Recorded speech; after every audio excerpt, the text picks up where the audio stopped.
Dinas Pendidikan dan Kebudayaan, Disdikbud Kota Padang, tengah melakukan rekrutmen. Ditempatkannya, kepala sekolah yang benar-benar memiliki kemampuan, baik secara kualitas maupun kuantitas.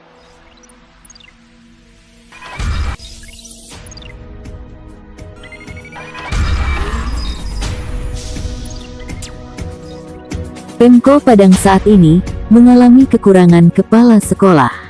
Dari 410 sekolah dasar yang ada di Kota Padang, masih banyak jabatan kepala sekolah yang belum terisi atau kosong. Melihat kondisi itu, Dinas Pendidikan dan Kebudayaan, Disdikbud Kota Padang, perlu mempersiapkan diri untuk bisa mengisi kekurangan kepala sekolah tersebut.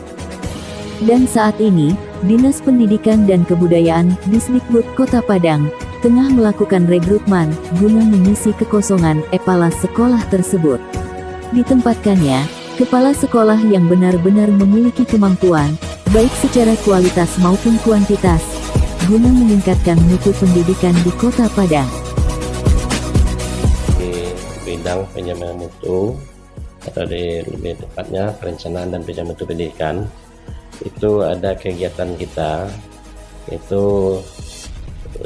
kegiatan yang dilaksanakan untuk calon kepala sekolah. Nah, ini kita buat itu berdasarkan dari sekolah-sekolah kita yang saat ini masih banyak yang belum kepala sekolah definitif, disebabkan karena dia tidak mempunyai NUKS, jadi banyak yang PLT. Oleh karena itu maka kita lakukan seleksi untuk menjadi calon kepala sekolah. Seleksi ini dimulai dengan seleksi substansi namanya. Seleksi ini dari 60 yang dilaksanakan, kemudian dilakukan seleksi oleh asesor yang dilaksanakan diambil itu dari LP2KS Solo, karena untuk mendapatkan NUKS ini satu-satunya lembaga pemerintah yang boleh mengeluarkan itu adalah LP2KS Solo ini.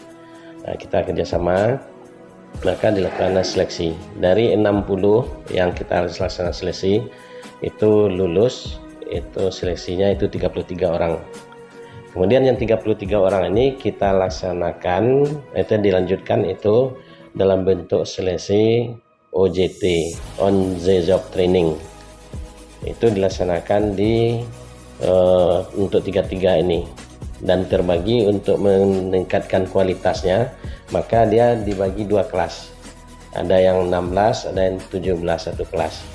Kemudian dilaksanakan OJT 1 hari penuh, itu dilaksanakan pembekalannya oleh master trainingnya, kemudian dilanjutkan itu di sekolah masing-masing dan dibantu oleh mentor sebagai pembimbingnya, itu kepala sekolah yang ada di tempat dia mengajar.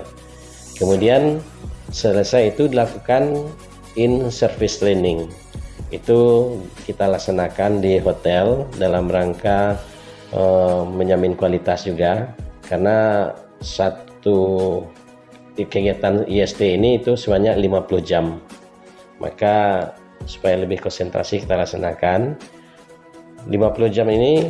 Ada beberapa kegiatan yang dilaksanakan, mulai dari kegiatan tes awal, kemudian tentang manajerial selama 5 hari dilaksanakan. Kemudian dia harus kembali lagi melaksanakan OJT 2. OJT 2 ini itu dilaksanakan kembali di sekolah. Apa yang dikerjakan itu dari hasil kegiatan IST yang tadi tentang pemahaman manajerial dan sebagainya, itu dia harus bagaimana mengimplementasi, melaksanakan itu seolah-olah dia memang sebagai kepala sekolah di sekolahnya. Apakah itu melaksanakan supervisi, kemudian melakukan kegiatan sebagai manajerial, kemudian melaksanakan best practice, kemudian itu waktunya hampir 1,5 bulan. Nanti di pertengahan Desember nanti kita dikumpulkan lagi itu laksanakan itu dengan kegiatan IST 2, in service 2. Dalam in service 2 inilah dilaksanakan itu kegiatan presentasi dari hasilnya. Nah, dari hasil ini nanti setiap tahapan-tahapan itu master training bersama dengan adminnya itu melakukan penilaian dan dikirim ke LP2KS. Nanti hasilnya terakhir dari kumpulan nilai-nilai tersebut itu dilakukan FGD itu di Solo.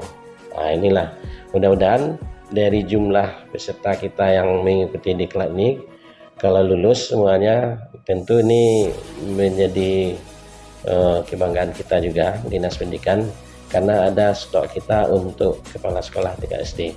Tapi kalau kita lihat 2 atau 3 tahun ke depannya, ini masih kekurangan kepala sekolah kita, karena mulai dari tahun sekarang itu hampir setiap bulan ada kepala sekolah kita yang pensiun. Sampai 2002 cukup banyak juga. Jadi kita harus meningkatkan stok kita. Apakah ini mutlak Pak penyuntukan di klub ini sebagai kepala sekolah?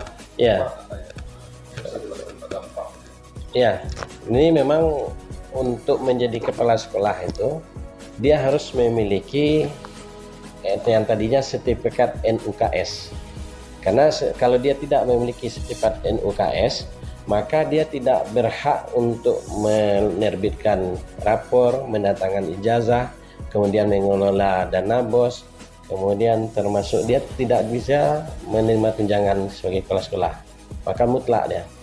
Oleh karena itu, kalau ada kepala sekolah kita yang kosong, maka harus diangkat PLT yang sudah memiliki NUKS. Nah, kalau tidak, dia tidak berhak melaksanakan tanda tangan ijazah. Nah, itu memang itu yang kita laksanakan untuk saat ini. Kita sebagai membantu pimpinan kepala dinas, tentu kita bagaimana mutu di pendidikan kita di Kota Padang, itu yang kita harapkan. Nah, mutu itu tentunya tidak terlepas dari pengawas, kepala sekolah, dan guru-guru kita.